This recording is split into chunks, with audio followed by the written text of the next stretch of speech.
ইমাম মাহদীর ইতিহাসের 7টি আশ্চর্য ঘটনা। আপনার ইমানের জীবনকে আরও সমৃদ্ধ করতে আধ্যাত্মিক জ্ঞান ও অনুপ্রেরণার এক অসাধারণ ভাণ্ডার পেতে আজই ভিজিট করুন আমাদের ওয়েবসাইট www.ummahkonth.com। প্রিয় শ্রোতা, ইতিহাসের পাতায় এমন অনেক ঘটনা লিপিবদ্ধ আছে যা মানবজাতির বিশ্বাসকে নাড়িয়ে দিয়েছে, কিন্তু কিয়ামতের আগে এমন কিছু ঘটনা ঘটবে যা শুধু একটি নির্দিষ্ট সময় নয়, বরং গোটা মানবজাতির ইতিহাসের সবচেয়ে আশ্চর্য ও অলৌকিক ঘটনা হিসেবে গণ্য হবে। এই সকল ঘটনার কেন্দ্রবিন্দুতে থাকবেন ইমাম মাহদী আলাইহিস সালাম। তার আগমন কোনো সাধারণ ঘটনা নয়, বরং আল্লাহর পক্ষ থেকে এক মহিমান্বিত নিদর্শন। এই বিষয়ে আমরা অনেকেই প্রচলিত তথ্য জানি, কিন্তু এমন কিছু চমকপ্রদ ও ঐতিহাসিক ঘটনা রয়েছে যা খুব কম মানুষই গভীরভাবে আলোচনা করে। আজ আমরা ইমাম মাহদী আলাইহিস সালামের ইতিহাসের এমন 7টি আশ্চর্য ঘটনা নিয়ে আলোচনা করব, যা জানলে আপনি শুধু অবাকই হবেন না, বরং আপনার অন্তরে ইমানের এক নতুন আলো জ্বলে উঠবে। এই ঘটনাগুলো কিভাবে আমাদের সময়ের সাথে সম্পর্কিত এবং একজন মুমিন হিসেবে আমাদের করণীয় কি, সে সম্পর্কেও আমরা বিস্তারিত জানব। এই জ্ঞান আমাদেরকে আখিরি জামানার ফিতনা থেকে রক্ষা করতে সাহায্য করবে এবং আল্লাহর উপর আমাদের ভরসাকে আরও দৃঢ় করবে। 1. বায়াত গ্রহণের অলৌকিক প্রেক্ষাপট। ক্ষমতা গ্রহণে মাহদীর চরম অনীহা। ইমাম মাহদীর আবির্ভাব কোনো রাজনৈতিক অভ্যুত্থান বা ক্ষমতা দখলের মাধ্যমে হবে না। এটি একটি গভীর আধ্যাত্মিক ও ঐতিহাসিক ঘটনা। রাসূল সাল্লাল্লাহু আলাইহি ওয়াসাল্লাম বলেছেন, এক খলিফার মৃত্যুর পর এমন এক বিশৃঙ্খলা সৃষ্টি হবে যে মানুষ দিকবিদিক ছুটে বেড়াবে। তখন মদিনার কিছু লোক মক্কায় আসবে এবং তারা মাহদীকে খুঁজে বের করবে। এই হাদিস থেকে বোঝা যায় যে ইমাম মাহদী আলাইহিস সালাম নিজে কোনো নেতৃত্ব চাইবেন না, বরং তিনি মদিনা থেকে মক্কায় পালিয়ে আসবেন এই ফিতনা থেকে বাঁচতে। কিন্তু একজন মুমিন তাকে জোর করে বায়াত করাবে, তখন তিনি তাদের হাতে বায়াত গ্রহণ করতে বাধ্য হবেন। এই বায়াত হবে কাবা শরীফের রুকন ও মাকামের মধ্যবর্তী স্থানে। তার এই চরম অনীহা এবং মুমিনদের জোর করে বায়াত করানোর প্রমাণ করে যে তিনি কেবল ক্ষমতালোভী নন, বরং আল্লাহর পক্ষ থেকে প্রেরিত একজন মনোনীত নেতা।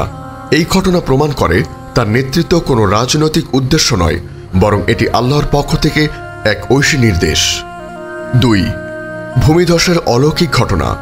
আল্লাহর সরাসরি সাহায্য। ইমাম মাহদী আলাইহিস সালামের বায়াতের খবর ছড়িয়ে পড়ার পর তার বিরুদ্ধে একটি বিশাল সেনাবাহিনী সিরিয়া অর্থাৎ শাম থেকে মক্কার দিকে রওনা হবে। তাদের লক্ষ্য হবে ইমাম মাহদী আলাইহিস সালামকে হত্যা করে এই নতুন আন্দোলনকে অঙ্কুরেই শেষ করে দেওয়া, কিন্তু আল্লাহর পরিকল্পনা ভিন্ন। হাদিসে এসেছে যে এই বাহিনী যখন বায়দা নামক স্থানে পৌঁছাবে, তখন এক অলৌকিক ভূমিধস তাদের সবাইকে গ্রাস করবে। রাসূল সাল্লাল্লাহু আলাইহি ওয়াসাল্লাম বলেছেন, এই বাহিনী যখন বায়দা নামক স্থানে পৌঁছবে, তখন ভূমিধসের শিকার হয়ে সবাই ধ্বংস হয়ে যাবে। এই ঘটনাটি এতটাই আশ্চর্যজনক যে এটি আল্লাহর পক্ষ থেকে ইমাম মাহদী আলাইহিস সালামের জন্য এক সুস্পষ্ট নিদর্শন হিসেবে বিবেচিত হবে। এই অলৌকিক ঘটনাটি যারা প্রত্যক্ষ করবে, তারা মুহূর্তেই বুঝতে পারবে যে ইমাম মাহদী আলাইহিস সালাম আল্লাহর পক্ষ থেকে সাহায্যপ্রাপ্ত।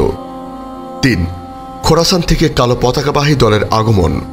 ইমাম মাহদীর আগমনের পূর্বে পূর্ব দিক থেকে একদল মুমিন আবির্ভূত হবে, যাদের হাতে থাকবে কালো পতাকা। এই ঘটনাটি হাদিসে সুস্পষ্টভাবে বর্ণিত হয়েছে। রাসূল সাল্লাল্লাহু আলাইহি ওয়াসাল্লাম বলেছেন, যখন তোমরা দেখবে যে পূর্ব দিক থেকে কালো পতাকাবাহী দল আসছে, তখন তোমরা তাদের সাথে যোগ দেবে, যদি বরফের উপর দিয়ে হামাগুড়ি দিয়েও যেতে হয়, কেননা তাদের মধ্যে আল্লাহর খলিফা মাহদী থাকবেন। সুনানে ইবনে মাজাহ। এই বাহিনী হবে অত্যন্ত সাহসী, দৃঢ় ইমানের অধিকারী এবং তারা ইমাম মাহদী আলাইহিস সালামকে মিশনে সাহায্য করার জন্য আসবে। এই ঘটনাটি প্রমাণ করে যে ইমাম মাহদীর আন্দোলন কোনো বিচ্ছিন্ন আন্দোলন নয়, বরং এটি একটি সুপরিকল্পিত ঐশী পরিকল্পনা, যা বিভিন্ন স্থান থেকে আসা মুমিনদের সাহায্যে পূর্ণতা পাবে। 4. প্রাকৃতিক বরকতের পুনরাগমন। পৃথিবী হবে প্রাচুর্যে পরিপূর্ণ। ইমাম মাহদীর শাসনের সবচেয়ে গুরুত্ব ও আশ্চর্য তাৎপর্যপূর্ণ ঘটনা হল তার সময় আল্লাহ তাআলা পৃথিবী থেকে সকল প্রকার অনাবৃষ্টি, দুর্ভিক্ষ এবং অভাব দূর করে দেবেন। রাসূল সাল্লাল্লাহু আলাইহি ওয়াসাল্লাম বলেছেন, আমার উম্মতের মধ্যে মাহদী আসবে, সে 7, 8 বা 9 বছর শাসন করবে। তখন আমার উম্মত এমন বরকত পাবে যে যারা তা কখনো পায়নি। আকাশ থেকে প্রচুর বৃষ্টি হবে এবং জামিন তার সকল ফসল উজাড় করে দেবে। তার সময় দারিদ্র্য এমনভাবে দূর হয়ে যাবে যে মানুষ সাদকা দেওয়ার জন্য কোনো অভাবী লোক খুঁজে পাবে না।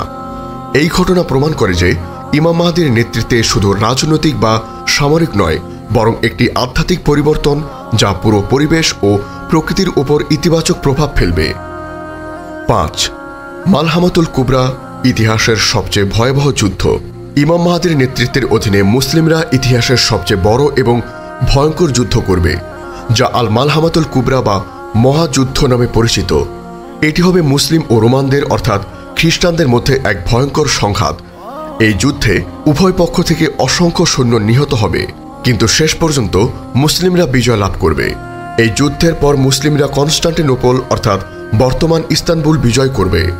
এই বিজয় হবে শান্তিপূর্ণ এবং কোনো ধরনের যুদ্ধ ছাড়াই। এটি একটি অলৌকিক ঘটনা যা ইমাম মাহদীর ঐশী নেতৃত্বের একটি বড় প্রমাণ। 6.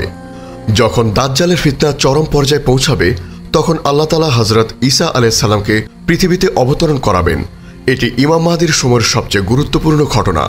হাদিসে এসেছে যে ঈসা আলাইহিস সালাম যখন দামেস্কের একটি মসজিদে সাদা মিনারায় ফজরের সময় অবতরণ করবেন তখন ইমাম মাহদী আলাইহিস সালাম সালাতের ইমামতি করার জন্য প্রস্তুত থাকবেন। ইমাম মাহদী তখন ঈসা আলাইহিস সালামকে ইমামতি করার জন্য অনুরোধ করবেন, কিন্তু ঈসা আলাইহিস সালাম বলবেন, না, তোমরা তোমাদের একে অপরের উপর নেতা। এটি এই উম্মার জন্য আল্লাহর এক বিশেষ সম্মান। সহিহ মুসলিম। এই ঘটনা প্রমাণ করে যে ইমাম মাহদীর মর্যাদা কতটা উচ্চ হবে। একজন নবী হয়েও ঈসা আলাইহিস সালাম ইমাম মাহদীর পেছনে সালাত আদায় করবেন, যা মুসলিম উম্মার জন্য এক বিশাল গর্বের বিষয়। 7. দাজ্জালের পরাজয় এবং বিশ্ব শান্তি। ইমাম মাহদীর জীবনের সবচেয়ে বড় মিশন হল দাজ্জালকে মোকাবেলা করা। যখন দাজ্জাল তার ফিতনা ছড়াবে এবং পুরো পৃথিবীতে বিশৃঙ্খলা তৈরি করবে তখন ইমাম মাহদী আলাইহিস সালাম তার বিরুদ্ধে যুদ্ধ করবেন। এই যুদ্ধের শেষ পর্যন্ত ঈসা আলাইহিস সালাম দাজ্জালকে হত্যা করবেন। দাজ্জালের মৃত্যুর পর পুরো পৃথিবীতে শান্তি ফিরে আসবে। এই সময় মানুষ এমনভাবে শান্তিতে বসবাস করবে যে সিংহ এবং হরিণ একসাথে পানি পান করবে। এই চূড়ান্ত বিজয় প্রমাণ করে যে ইমাম মাহদীর আগমন শুধু একটি রাজনৈতিক পরিবর্তন নয়, বরং এটি এক নতুন যুগের সূচনা, যেখানে আল্লাহ তাআলার পূর্ণ ক্ষমতা এবং ন্যায় বিচার প্রতিষ্ঠিত হবে। আমাদের করণীয় কি? প্রিয় শ্রোতা, ইমাম মাহদীর জীবনের এই 7টি আশ্চর্যজনক ঘটনা থেকে আমরা বুঝতে পারি যে তার আগমন কোনো সাধারণ ঘটনা নয়, বরং এটি আল্লাহর পক্ষ থেকে মানবজাতির জন্য এক বিশেষ রহমত। তাই আমাদের উচিত কোনো গুজবের পেছনে না ছোটা, বরং নিজেদেরকে আত্মিকভাবে প্রস্তুত করা এবং আল্লাহর উপর পূর্ণ ভরসা রাখা।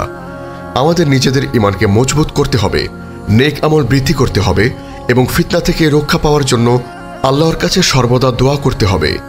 আল্লাহ তাআলা আমাদের সকল ফিতনা থেকে রক্ষা করুন এবং ইমাম মাহদী আলাইহিস সালামের আগমনের জন্য যোগ্য মুমিন হিসেবে বিবেচিত হওয়ার তৌফিক দান করুন। আল্লাহুম্মা আমিন। আমাদের এই মহৎ বার্তা ছড়িয়ে দিতে অনুগ্রহ করে চ্যানেলটি সাবস্ক্রাইব করুন এবং বেল আইকনটি প্রেস করুন। আমাদের ফেসবুক পেজ ফলো করে উম্মাকণ্ঠ পরিবারের অংশ হন। ইসলামিক ব্লগ ও রিসোর্স পেতে আজই ভিজিট করুন আমাদের ওয়েবসাইট www.ummakontho.com।